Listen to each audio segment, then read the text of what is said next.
When I look at the figure of Harry Potter, I do not see merely a boy with a lightning-shaped scar, nor the mythic chosen one that the world around him insists he must be. I see instead the pure embodiment of an early trauma so overwhelming, so violent, that it becomes the nucleus around which an entire personality organizes itself. A child who experiences death before he understands life is condemned to build his identity around the wound. Harry is not shaped by prophecy or destiny.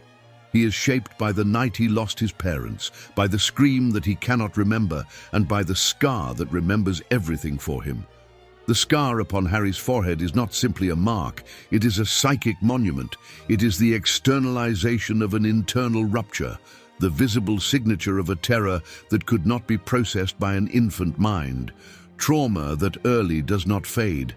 It crystallizes. It becomes a lens through which the individual perceives danger, interprets affection, and responds to the world. Harry's entire emotional structure, from his instinctual impulsivity to his profound sensitivity to suffering, emerges from this primal wound. He has been carrying the death drive on his skin since before he learned to speak. What fascinates me is that the world celebrates Harry for surviving. Yet survival is not the opposite of trauma. It is the form trauma takes when it refuses to die. The survival of the body does not guarantee the survival of the psyche. Often, it is precisely the survivor who becomes haunted, compelled again and again to revisit the scene of the wound. Harry's persistent attraction to danger, his repeated confrontations with the figure of Voldemort, and his constant proximity to death are not manifestations of courage alone. They are expressions of the unconscious drive to return to the origin of the trauma in an attempt to master it.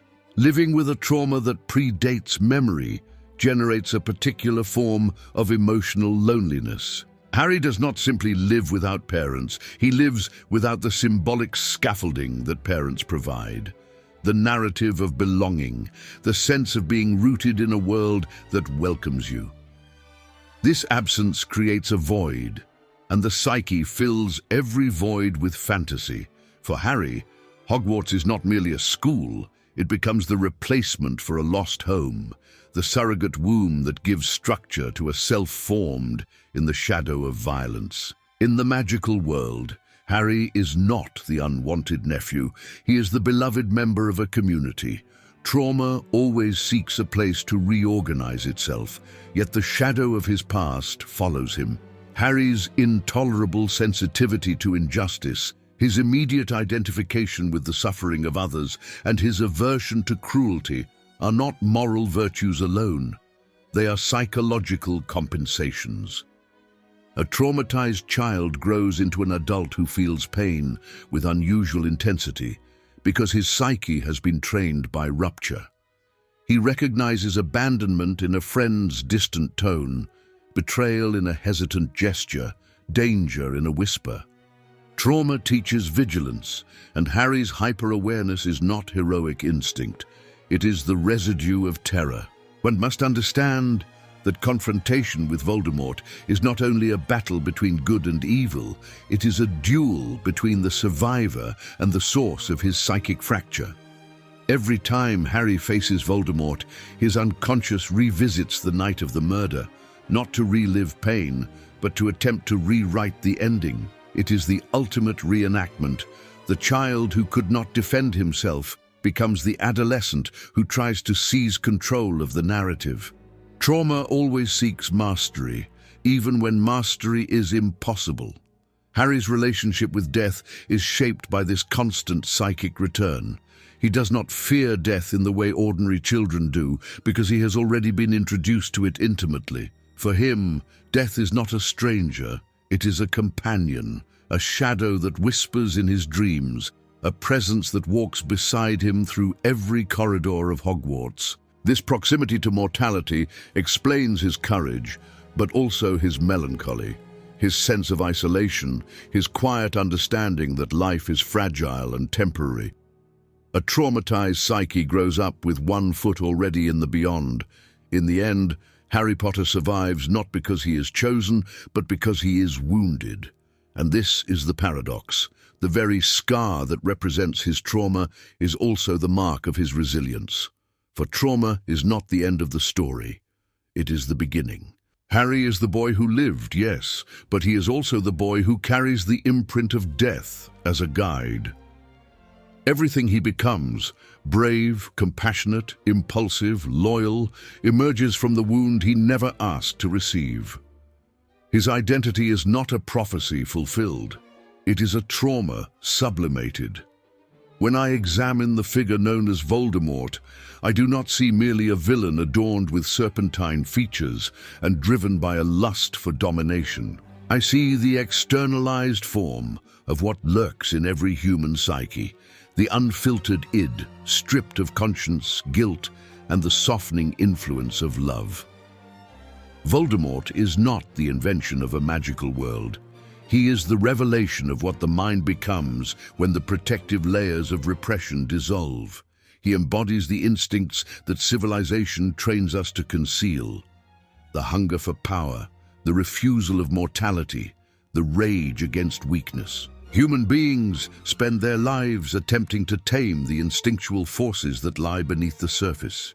We build morality, laws, customs, and internal prohibitions to restrain the primitive impulses that would otherwise dictate our behavior. Voldemort is the nightmare that emerges when these restraints fail. He is the living expression of Thanatos, the death drive, manifesting not only in his desire to kill, but in his pathological relationship with immortality.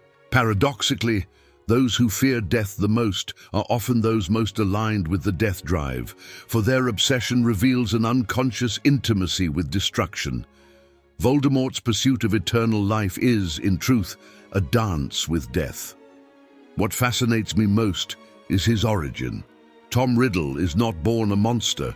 He is forged from abandonment, lovelessness, and the absence of human connection.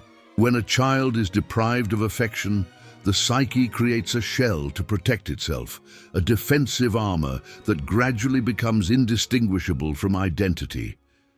In Voldemort's case, this armor hardened into cruelty.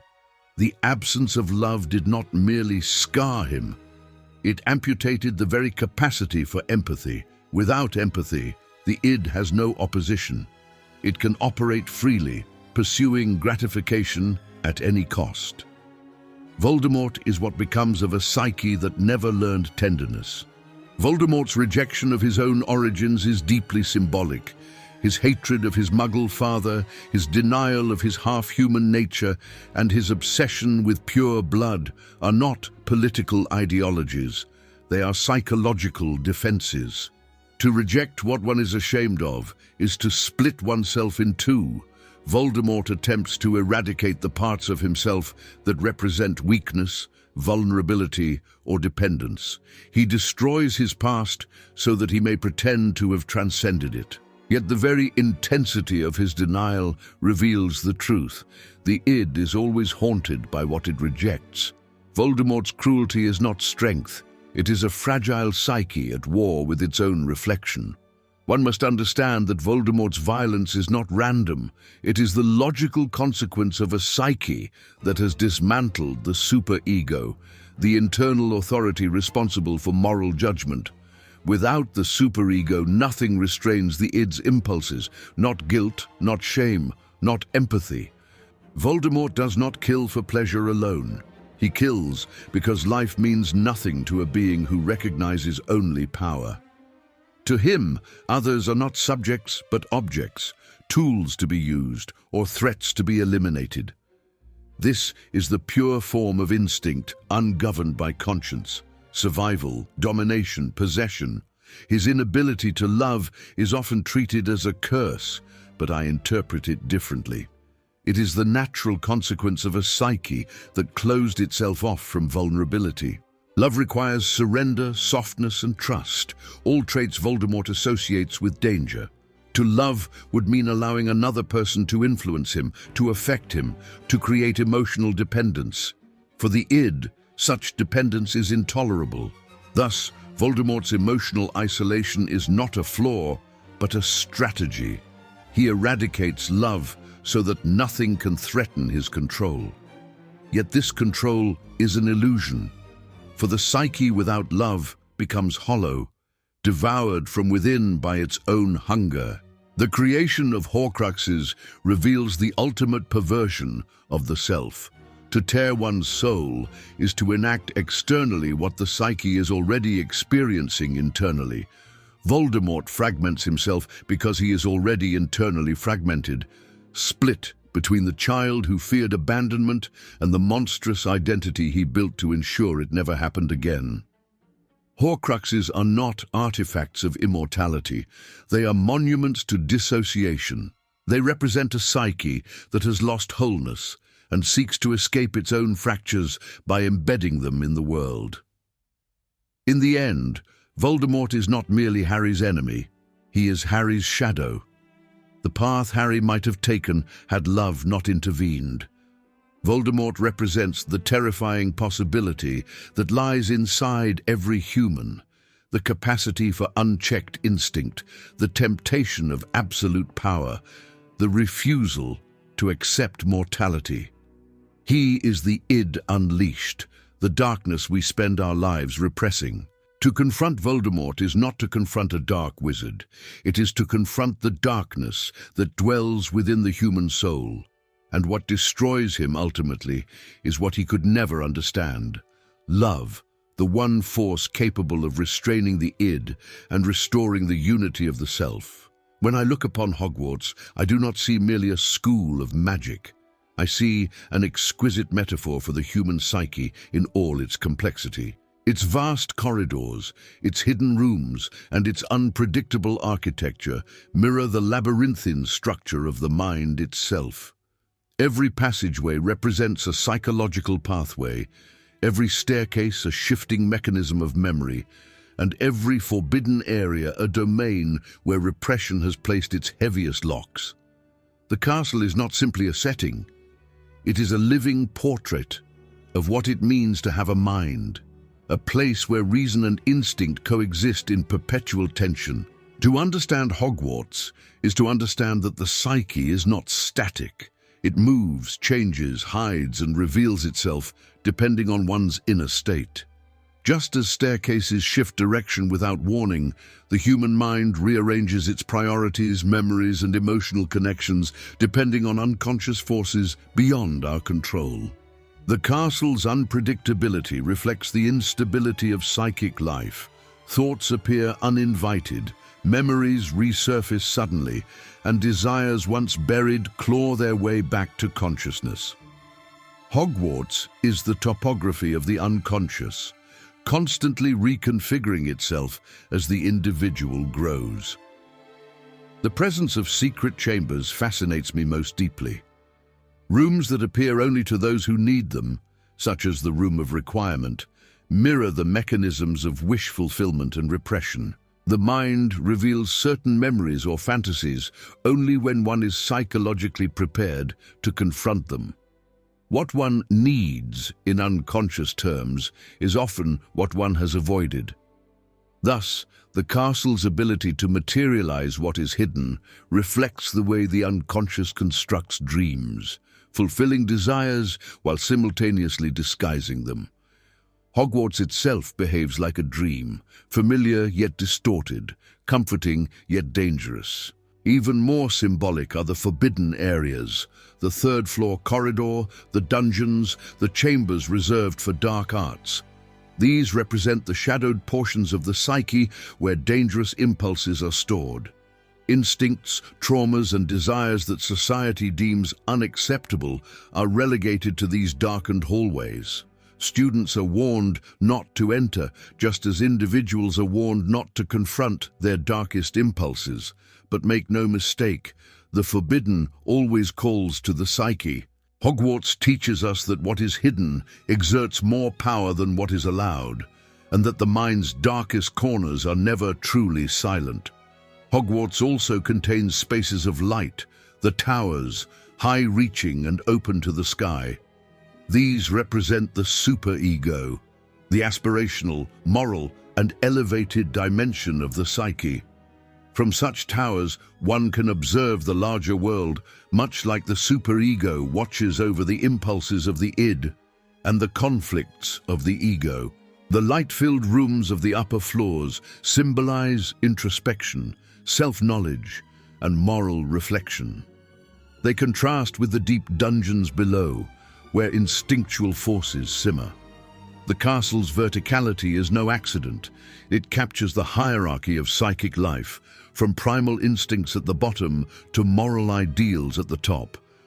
And within this grand structure walks the ego, the student navigating the corridors, trying to understand who they are within a place filled with contradictions. Students must constantly negotiate between rules and desires, fear and curiosity, authority and rebellion.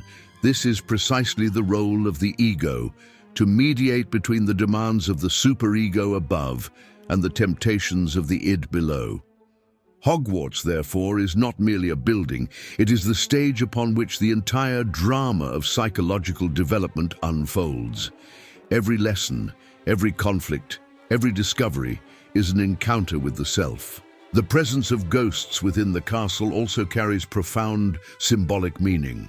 They represent memories, some attached to joy, others to trauma, that linger within the psyche long after the events have passed. Ghosts are the remnants of unresolved experiences, refusing to be forgotten. They drift through the halls, just as forgotten pains drift through the unconscious, always present, always watching. The fact that they cannot touch or fully interact with the living mirrors, the way certain memories haunt us without ever being fully integrated. In the end, Hogwarts is not simply where the characters learn magic, it is where they learn themselves. The castle mirrors their internal evolution. Rooms open as they mature, dangers arise when they suppress too much, and hidden truths emerge when they are ready to confront them. Hogwarts stands as a monumental metaphor for the human psyche, mysterious, frightening, beautiful, and endlessly layered. To explore it is to explore the mind itself, a journey into the depths where every person must eventually face their fears, claim their desires, and uncover who they truly are. When I observe the Patronus charm, I do not see merely a luminous apparition of magic, but the extraordinary expression of a psychological operation that every human being performs when confronted with despair. A Patronus is the mind's radiant creation, summoned from the deepest layers of memory and affection. It is not strength in the physical sense, it is strength born from emotional truth. In my view, this spell symbolizes the ability of the psyche to mobilize its most vital, life-affirming forces when one stands face to face with emotional darkness. When a wizard calls forth a Patronus, what he truly conjures is the reminder that hope has existed and therefore can be revived. If one wishes to understand the true enemy in this encounter, one must turn to the Dementors. These creatures are not monsters of violence, but embodiments of psychic paralysis. They drain the soul not by striking, but by erasing the capacity to feel joy, meaning, or connection. A Dementor is depression in its purest symbolic form, a force that hollows the individual from within, leaving behind only emptiness. In my work, I describe this state as melancholia, a grief without object, a wound without words. It is precisely against this silent annihilation that the Patronus must emerge. The Patronus does not destroy the Dementor. It creates psychic distance, allowing the ego the space it needs to breathe. To summon a Patronus is to witness the triumph of the ego over the engulfing shadow. This is not an act of brute willpower, but a profound integration between conscious intention and unconscious benevolence. The Patronus is generated from memories saturated with affection, warmth, and meaning. These memories, often tied to loved ones or moments of intense connection, reveal an essential truth of the psyche, that even in darkness, the unconscious preserves a reservoir of light. Thus, when Harry conjures his Patronus, He is not merely performing an advanced spell, he is allowing the most resilient parts of himself to answer the call of despair. The ego, strengthened by love, speaks back to the void. You will not consume me. Finally, what fascinates me most about the Patronus is what it reveals about human survival. No one summons a Patronus from isolation. The luminous creature always arises from a bond, from a memory of someone who once offered love, protection, or meaning. In Harry's case, the memory of his parents, their love, though distant and unreachable, becomes the very force that shields him from darkness. This aligns precisely with the foundation of psychoanalysis, that the psyche is shaped, nourished, and rescued by emotional ties. Even when love is gone, its imprint remains, and that imprint possesses the power to save. The Patronus is thus the mind's most beautiful declaration: you were loved, and that love still defends you. Now, when I examine the concept of the philosopher's stone, I immediately recognize in it one of the deepest and most universal impulses of the human psyche: the refusal to accept mortality. The stone capable of granting eternal life is not merely a magical artifact. It is a symbolic crystallization of a wish that emerges in every human being from early childhood onward, the desire to persist forever, untouched by the passage of time. In psychoanalytic terms, the stone represents the fantasy of an ego that seeks to escape the inevitable dissolution that awaits all living creatures. The longing for such an object reveals the mind's resistance to the ultimate limit placed upon it, the certainty of death. When we turn our attention to Voldemort, we encounter a figure in whom this desire is not moderated, disguised, or repressed, but fully liberated. He is the embodiment of the ego, unrestrained by morality, empathy, or fear.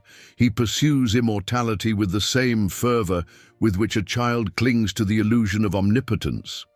What is unsettling and psychologically revealing is that the same impulse that drives Voldemort exists within each of us, though in more subtle forms.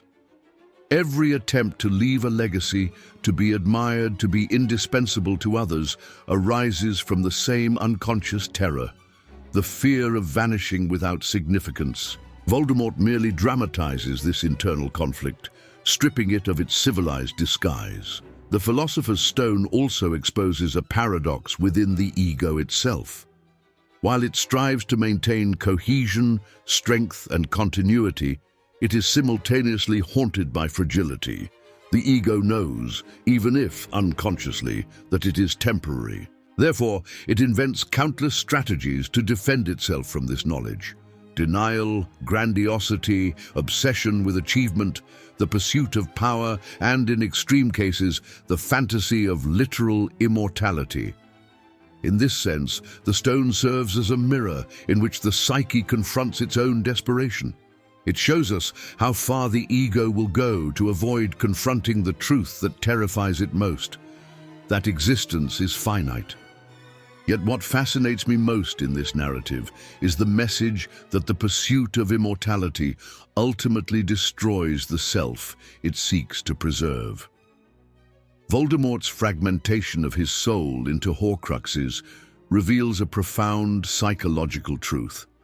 In trying to escape death, he dismantles the very essence of his humanity. The ego that wishes to be eternal becomes hollow, compulsive, and enslaved by its own fear. Meanwhile, characters who accept mortality, who embrace love, sacrifice, and meaning, discover a different kind of immortality, one rooted not in physical continuation, but in emotional resonance. Thus, the Philosopher's Stone teaches us what psychoanalysis has long affirmed, that the ego becomes most alive not when it denies death, but when it makes peace with it. When I reflect upon the saga of Harry Potter, I find that the most extraordinary force within this magical world is not a spell, not a charm, not an ancient relic, but something profoundly human: love. I have long maintained that love, in all its forms, plays a central role in the formation of the psyche. Yet in Harry's story, we encounter its most radical expression, a love that sacrifices itself, that places the life of another above its own. From a psychoanalytic perspective, this act of self-giving reveals itself as more powerful than any curse because it reorganizes the deepest layers of the mind.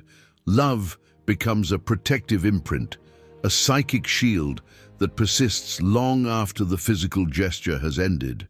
It is no coincidence that Harry survives a force as destructive as the killing curse.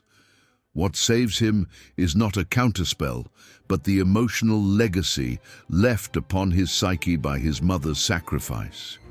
This legacy functions like what I have previously called a protective identification. The child internalizes the love of the parent, transforming it into a permanent part of the ego. In Harry's case, this internalized love becomes a kind of psychic armor, one capable of neutralizing the darkest impulses symbolized by Voldemort. The curse fails not because of magical imbalance, but because the unconscious structure of love within Harry is stronger than the destructive force aimed at him. We must understand that the unconscious is not comprised solely of impulses, drives, and desires of a primitive or forbidden nature. It also stores our earliest and most powerful emotional impressions: tenderness, security, attachment. These impressions shape the architecture of the psyche more profoundly than any external experience. When love is present at the foundation, the mind possesses a unique resilience. It can confront trauma without collapsing. It can experience fear without surrendering to it. It can face death without losing its core identity. This is why Harry, despite his suffering, does not become corrupted by hatred. His unconscious is illuminated by the memory of being loved. Voldemort, in contrast, represents what occurs when the psyche is formed without the stabilizing force of love. His mind becomes dominated by fear, the fear of weakness, of mortality, of emotional dependency. This fear mutates into aggression and obsession, driving him toward destruction. It is precisely this emptiness, this absence of early affection, that leaves him vulnerable to the very forces he seeks to master. He cannot comprehend love, and therefore cannot defend himself against it. From a psychoanalytic standpoint, this is why he is ultimately defeated. Not by superior magic, but by an emotional truth he is unable to integrate. Thus, when I say that love is the only antidote against the dark unconscious, I do not speak in metaphor.